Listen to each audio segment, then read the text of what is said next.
కొత్తగా ఒక ప్రచారం కనిపిస్తోంది. ముఖ్యంగా వైఎస్ఆర్ కాంగ్రెస్ పార్టీ అధినేత వైఎస్ జగన్ విషయంలో.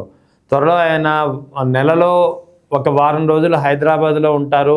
హైదరాబాద్ రాజకీయాలు కూడా ఆయన దానిపై కూడా ఒక ఫోకస్ పెడుతున్నారని అనుకోవాలా? లేకపోతే వేరే ఆయన వ్యక్తిగత పనుల వల్ల వస్తారా? అంటే ఈ కారణాలు ఏంటనేది స్పష్టంగా తెలియకపోయినా ఖచ్చితంగా నెలలో ఒక వారం రోజులైతే హైదరాబాద్‌లోనే ఇకపై ఆయన ఉండనున్నారు అనేది ఖచ్చితంగా తెలుస్తోంది. దీనికి సంబంధించి మీ దగ్గర ఏమైనా సమాచారం ఉందా? మీరేం చెప్తారు? అంటే జగన్మోహన్ రెడ్డి గారు త్వరలో హైదరాబాద్‌కి కొంత మకాం మారుస్తారని, వాళ్ళ ఇంటికి సంబంధించిన మార్పులు, చేర్పులు చేసుకుంటున్నారని, హైదరాబాద్ రాజకీయాల్లో కూడా జోక్యం చేసుకుంటారని ఇట్లాంటి చర్చ ఒకటి నడుస్తుంది. జోక్యం చేసుకుంటారా? నెలలో ఒక వారం ఉంటారా? ఎన్ని రోజులుంటారు? ఇల్లు రిపేర్ చేస్తున్నారనేది మనకు తెలీదు. బట్ జరుగుతున్న పరిణామాలు చూస్తా ఉంటే ఆయన తెలంగాణ రాజకీయాల్లో కూడా ఒక పాత్ర పోషించడానికి సిద్ధపడుతున్నారు అనేది అర్థమవుతోంది. రీజన్ ఏంటంటే అనేక అంశాలు. ఒక అంశం ఏంటి, జగన్మోహన్ రెడ్డి గారు ఆంధ్రప్రదేశ్ రాష్ట్రానికే పరిమితమైనటువంటి ఒక పార్టీకి అధినేత మాత్రమే కాదు. ప్రపంచంలో ఉన్న తెలుగు వాళ్ళందరిలో ఆయనకంటూ ఒక అభిమానులు, ఆయనకంటూ ఒక గుర్తింపు ఉంది. రాజశేఖర రెడ్డి గారి వారసుడిగా ఒక సెక్షన్ ఆఫ్ పీపుల్ లీడర్ ఉన్నారు. అందులో అందరికి తెలిసిన వ్యక్తి, తెలుగు వాళ్ళందరికీ తెలిసిన వ్యక్తి, ఖచ్చితంగా ఒక బలమైన సెక్షన్ కి అభిమాన నాయకుడు. కాబట్టి ఆయన ఆంధ్రప్రదేశ్ పరిమితమైన జగన్, ప్రపంచంలో ఎక్కడ తెలుగు వాళ్ళు ఉన్నా వాళ్ళు జగన్ గారు ఉంటారు, పాజిటివ్ ఆర్ నెగిటివ్. ఆయనకంటూ ఒక ఇన్ఫ్లుయెన్స్ ఉంది.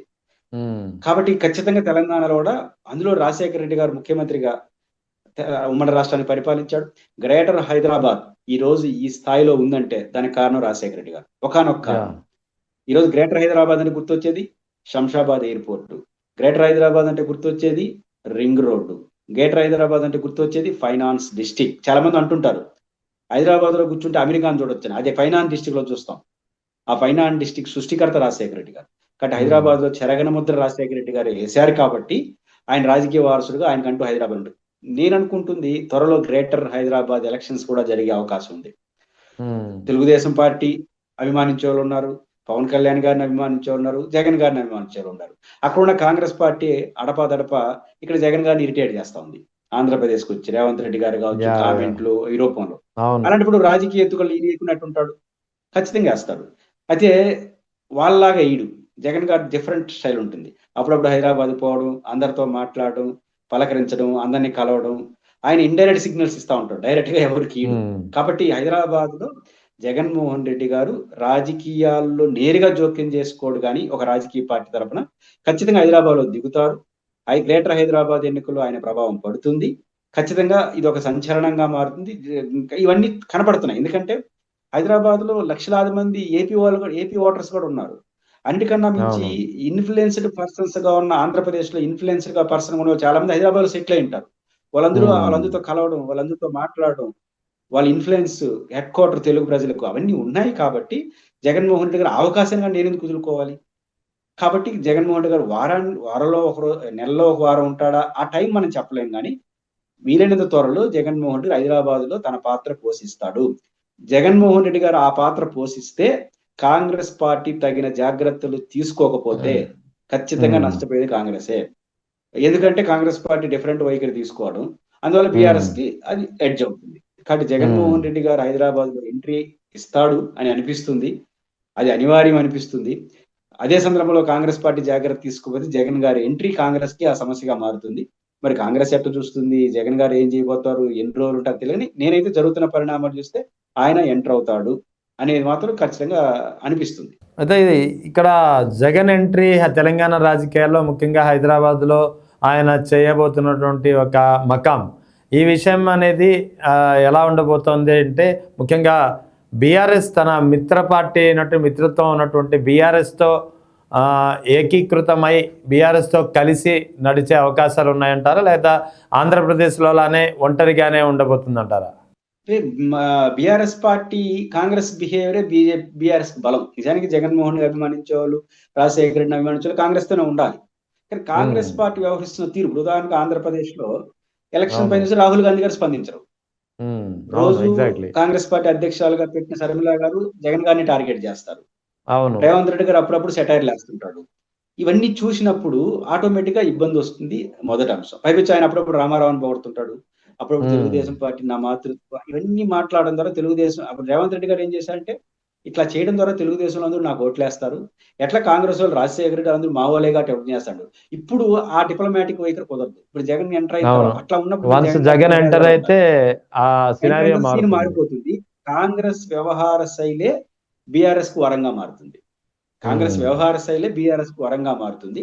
కాబట్టి జగన్మోహన్ రెడ్డి గారు అంటారు ఖచ్చితంగా హైదరాబాద్ ఉన్నప్పుడు రేవంత్ రెడ్డి మన హరీష్ రావు గారు కావచ్చు, కేటీఆర్ గారు కావచ్చు వచ్చిపోతుంటారు జగన్ గారు. అదే ఆ సిగ్నల్ చాలు ఉమ్, కదా, ఇంకేం సిగ్నల్ కావాలి. అవును. జగన్ గారు తెలంగాణలో పోషించే పాత్రతో కొంతమంది తలరాత మారుతుంది. ముఖ్యంగా ఉమ్, నల్గొండ, ఖమ్మం జిల్లా. ఒకసారి జగన్ గారు ఛాలెంజ్ చేశారు. నేను ఇంతవరకు ఎక్కడా జోక్యం చేసుకోలేదు. ఆయన పేరేదో చెప్పాడు. ఉత్తమ్ కుమార్ రెడ్డి పోటీ చేసి గెలిచిన నియోజకవర్గంలో ఆయన అభిమానించే వ్యక్తి, బలమైన వ్యక్తి ఒక ఆయన ఉన్నాడు. ఆయన మీ ఉమ్, తరపున నేను పోటీ చేస్తానన్నా అన్నాడు. నేను కానీ సిగ్నల్ ఇచ్చుంటే ఉత్తమ్ కుమార్ రెడ్డి ఓడిపోయింటాడు అన్నాడు. ఏంటి ఉమ్, అర్థం? ఆయన గెలిచింది 2000తో చాలా స్వల్ప మెజార్టీతో. ఈయన కానీ అభ్యర్థి పెట్టుంటే ఒక 5,000, 10,000 ఓట్లు వచ్చి ఉంటాయి. ఏమైంటుంది? 2,000 అవును. అయిపోయింది. కాబట్టి జగన్ గారి ఎంట్రీ కాంగ్రెస్ లో చాలా మంది తలరాత్రులు మారుస్తాయి. రెండు, ఉమ్, ముఖ్యంగా నల్గొండ, మహబూబ్ నగర్, ఖమ్మం, గ్రేటర్ హైదరాబాద్ పరిధిలో రాజశేఖర రెడ్డి గారు విపరీతంగా ప్రేమించే వాళ్ళు ఉన్నారు. ఖచ్చితంగా గిరిజనులు, హరిజనులు డౌన్ రేడ్ చాలా అభిమానించే వాళ్ళు ఉన్నారు. ఆ, నేను అనుకుంటుంది బీఆర్ఎస్ కు ఉపయోగపడడం కాదు, ఆడ దిగిన వెంటనే కాంగ్రెస్ లో గ్రూపు తగాదాలు మరింత పెరుగుతాయి. యా, ఎందుకని? ఇప్పుడు నల్గొండ, ఖమ్మం జిల్లా ఉండే వాళ్ళు ఏం చేస్తారు? ఆ రేవంత్ రెడ్డితో అసంతృప్తిగా ఉండే వాళ్ళు పోయి ఏం చేస్తారు? కాంగ్రెస్ లో అలవాటు కదా, పోయి జగన్ గారిని మర్యాద పూర్వకంగా కలుస్తారు. ఏమో మా నాయకుడు కొడుకు అండి కలుస్తా ఉంటారు. అంటే వాళ్ళు అసంతృప్తిని ఎట్టాక్లాకెత్తారు. అంటే ఉమ్, సీన్లు చాలా మారుతాయి. జగన్మోహన్ రెడ్డి గారు తెలంగాణలో ఎంట్రీ అయిన వెంటనే ఆయన ఎక్కడ రాజకీయాలు చేయడు, వాళ్ళే చేస్తారు ఆయన కేంద్రంగా. ఎందుకంటే ఇప్పుడు అంతే. ఒక ఆయన కోపం వచ్చింది అనుకో రేవంత్ రెడ్డి పైన, జగన్ గారిని ఎందుకు కలిసాడంటే మా నాయకుడు కొడుకుని కలిశాను అంటాడు. అంతే దట్ కదా. మీన్స్ నేను నేను కోపం అని చెప్పడం. కాబట్టి అవును. కాంగ్రెస్ లో కొంతమంది తలరాత మారుస్తుంది. కాంగ్రెస్ లో చాలా సమస్యలకు ఆయన పరిష్కారం కూడా అవుతాడు. చాలా రసవత్తరంగా అయితే మాత్రం గ్రేటర్ హైదరాబాద్ పరిధిలో కానీ తెలంగాణ జగన్ ఎంట్రీ ఉంటుంది. సో ఖచ్చితంగా బీఆర్ఎస్ కూడా అనుకూలమైన వాతావరణమే ఉండి ఉండొచ్చు. జగన్ గారు ఇప్పుడు బీఆర్ఎస్ కు రాకూడదు కాంగ్రెస్ వాళ్ళు అనుకుంటే, వాళ్ళు ఇస్తా ఉంటే ఉమ్, వాళ్ళు ఎందుకు వద్దంటారు? అవును. ఓపెన్ గానే మాట్లాడుతున్నాడు. ఇప్పుడు కవిత గారు అందరూ జగన్ లీడర్ అంటారు, హైదరాబాద్ లో పోయి కలుస్తున్నారు. హరీష్ రావు అవును. గారు కానీ, కేటీఆర్ గారు కవితమ్మ కూడా 2-3 సార్లు చెప్పింది జగన్ సమర్థవంతమైన నాయకుడు అని చెప్పి. సమంత నాయకులు మళ్ళీ ముఖ్యమంత్రి కావాలని విశ్వాసం చెప్పి ఆమె యా. పోయి కలుస్తుంది రేపు.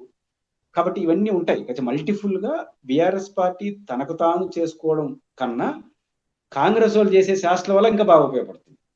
కాబట్టి ఉమ్. ఖచ్చితంగా తెలంగాణలో జగన్ గారి ఎంట్రీ ఉంటుంది అనుకుంటున్నాను. 2, దాని ప్రభావం ఉంటుంది. 3, కాంగ్రెస్ లో ఒక సమస్యగా అయితే ఇది కొత్త సమస్యలు అయితే ఉత్పన్నం అవుతాయని అనుకుంటున్నాను. Right sir, right. Thank you sir, thank you very much.